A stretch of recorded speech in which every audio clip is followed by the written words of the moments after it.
Mesdames et messieurs, bonjour.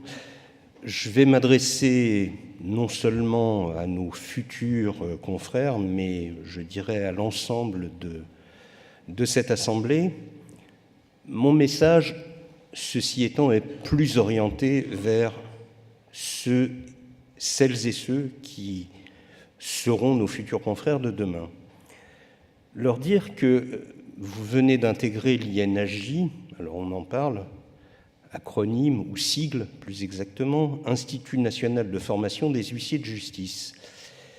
Au-delà de votre souhait d'embrasser la profession d'huissier de justice et de l'aspect contraint des enseignements que vous venez de suivre, vous pouvez fort légitimement vous poser certaines questions. Pourquoi ce sigle, INHJ? Pourquoi un institut?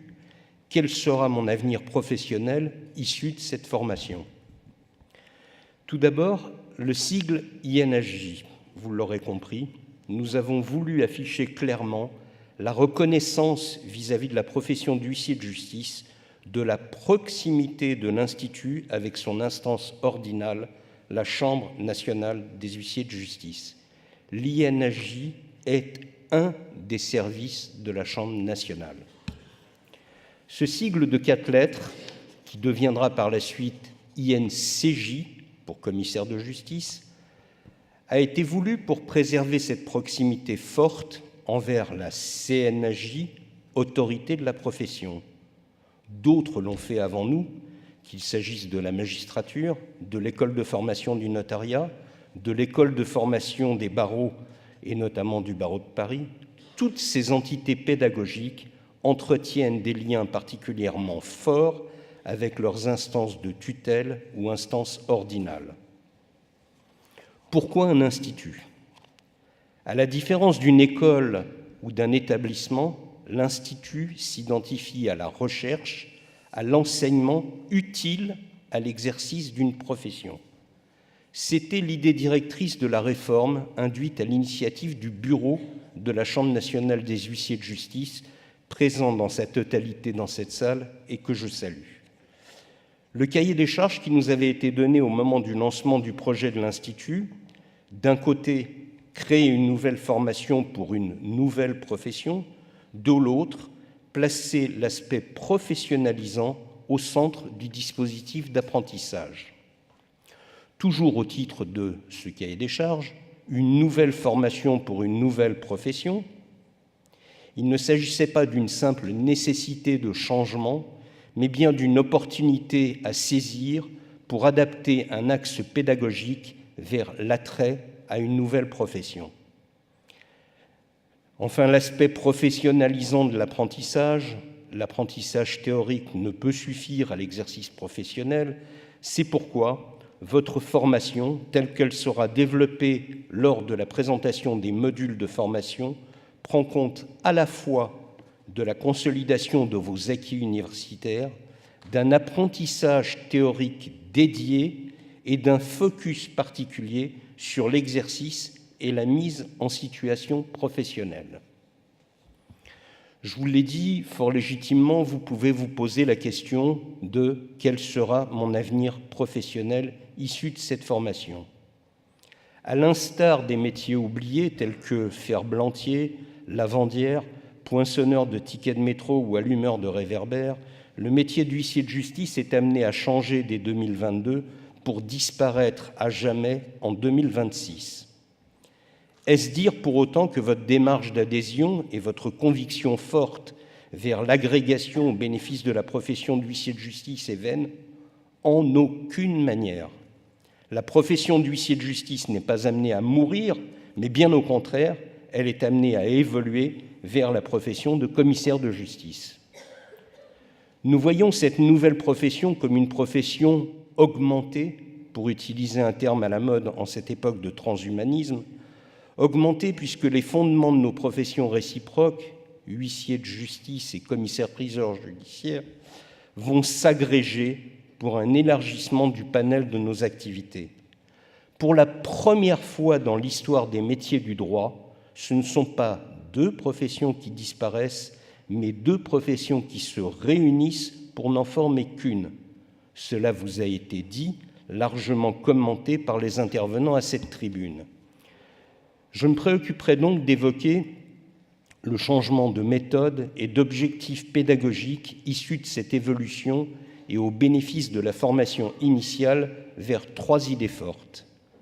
La première d'entre elles, à l'origine de l'INHJ, c'est l'expression de plusieurs volontés affirmées précisément.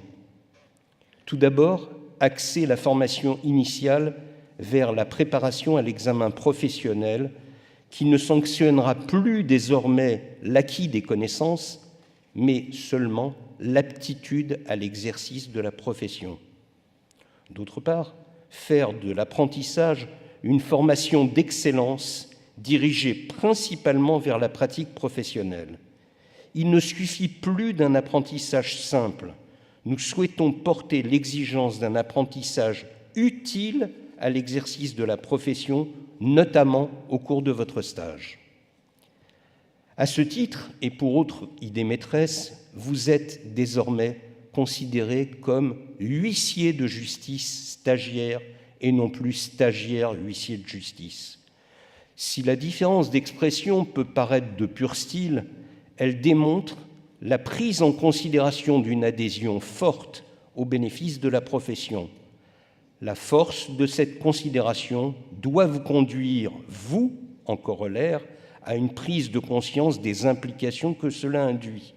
Vous n'intégrez pas seulement un institut de formation, vous incorporez désormais une profession. Il s'agit d'une double implication, à la fois pour vous, de vous considérer comme de futurs huissiers de justice dans toutes vos actions, mais également pour la profession, pour qu'elle change de regard vis-à-vis de vous. Vous n'êtes pas seulement des apprenants, vous êtes des professionnels en devenir. En ce qui vous concerne, cela implique une prise de conscience forte de votre engagement au quotidien. Considérez-vous vous-même comme du futur huissier de justice. Soyez conscient de votre participation à la représentation de la profession avec le respect strict des contraintes issues de notre statut, de notre déontologie et notamment l'obligation de délicatesse. Pour troisième idée maîtresse, c'était de jeter les bases de la nouvelle formation initiale de demain. Certains prétendent qu'il serait vain de modifier la formation alors que celle-ci était existante et qu'un simple toilettage aurait suffi dans l'attente de l'orientation vers une nouvelle profession unique de commissaire de justice. À l'évidence, cela n'a pas été le choix du bureau de la Chambre nationale et notre choix d'orientation. Nous pensons bien au contraire qu'il était indispensable d'anticiper et de clarifier.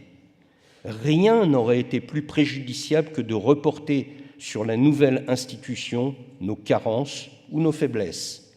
Nous vivions dans une confusion pédagogique liée à l'existence de 2 structures, l'une facultative, l'autre contrainte, qui poursuivaient des objectifs complémentaires mais pas nécessairement clairement définis. Vis-à-vis des stagiaires, puisqu'ils ne pouvaient comprendre ou même admettre que la seule inscription à l'une des institutions de formation facultative ne suffisait pas pour une inscription automatique au registre du stage, pourtant indispensable pour se présenter aux épreuves de l'examen professionnel. Vis-à-vis des formateurs eux-mêmes, qui, intervenant le plus souvent au sein des 2 structures, avaient le sentiment d'une formation dupliquée ou, au contraire, la frustration de ne pouvoir intervenir à raison de formations dites réservées. Enfin, vis-à-vis des employeurs, puisque l'accumulation de l'inscription aux 2 structures générait un absentéisme préjudiciable à l'organisation de l'office, sans compter sur le fait que l'apprentissage n'était pas uniquement orienté vers l'exercice de la profession et que, dès lors, il percevait cet apprentissage comme trop théorique et pas nécessairement valorisant. Nous avons donc voulu procéder à une refonte totale de la formation initiale en créant cet institut et en identifiant les éléments les plus dominants d'une pédagogie adaptée. Tout d'abord, créer une structure souple est accordée aux contraintes géographiques et en concordance du nombre d'huissiers de justice stagiaires par la création de 8 centres régionaux. Ensuite, préserver la logique de l'apprentissage en parallèle du travail au sein des offices, mais en l'inscrivant dans un nouveau rythme pédagogique. Tout cela vous sera expliqué en détail dans la séance de travail de cet après-midi. De troisième part, consolider et développer les outils numériques, mais bien au-delà, adapter la formation aux nouvelles technologies.